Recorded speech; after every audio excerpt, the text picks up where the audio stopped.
తెలంగాణలో 6 గ్యారెంటీల అమలుపై ప్రభుత్వం కసరత్తు చేస్తుంది. లోక్సభ ఎన్నికలకు ముందే హామీలను అమలు చేయాలని కాంగ్రెస్ సర్కార్ భావిస్తుంది.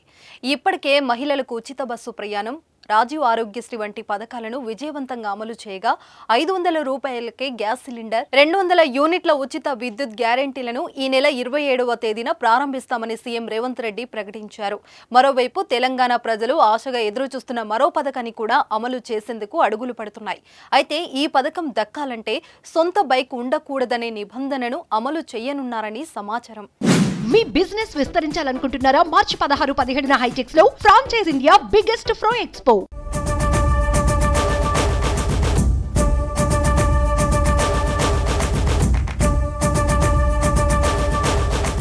తెలంగాణలో కాంగ్రెస్ విజయానికి 6 గ్యారెంటీలు ఎంతో దోహదం చేశాయి. ప్రజల చేత హస్తం గుర్తుపై ఓటు వేసేలా చేశాయి. ఎన్నికల్లో హామీ ఇచ్చినట్లుగానే అధికారంలోకి రాగానే 6 గ్యారెంటీల అమలుకై చర్యలు తీసుకుంటుంది రేవంత్ సర్కార్. అధికారంలోకి వచ్చిన 100 రోజుల్లో 6 గ్యారెంటీలను ఖచ్చితంగా అమలు చేయాలని కాంగ్రెస్ సర్కార్ భావిస్తుంది. ఈ క్రమంలో తాజాగా ఇందిరమ్మ ఇళ్లకు సంబంధించి రేవంత్ సర్కార్ కీలక నిర్ణయం తీసుకుంది.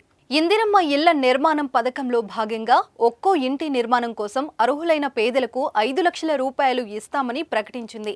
అలానే జాగలేని వారికి స్థలం పట్టాలు ఇచ్చి ఆ తర్వాత ఇంటి నిర్మాణానికి 5 లక్షలు ఇస్తామని తెలిపింది. ఈ క్రమంలో ప్రజాపాలన కార్యక్రమంలో దరఖాస్తులు స్వీకరించగా భారీగా అప్లై చేసుకున్నారు. ఇక ఈ పథకం హామీ అమలుకు అడుగులు పడుతున్నాయి. పథకం మార్గదర్శకాలను అధికారులు సిద్ధం చేస్తున్నారు. ఇప్పుడు వడపోత కార్యక్రమాన్ని చేపడుతుంది. ఇందిరమ్మ ఇళ్ల లబ్ధిదారులను తగ్గించేందుకు ప్రభుత్వం కసరత్తు చేస్తున్నట్లు తెలుస్తుంది. బైక్, కారు ఉన్న వారికి ఈ పథకానికి అనర్హులుగా పరిగణించాలని ప్రభుత్వం భావిస్తున్నట్లు సమాచారం. ఎంత కరెంటు వాడుతున్నారు, ఏసీ, వాషింగ్ మిషన్ ఉందా అని కూడా ఆరా తీస్తున్నట్లు వార్తలు వస్తున్నాయి.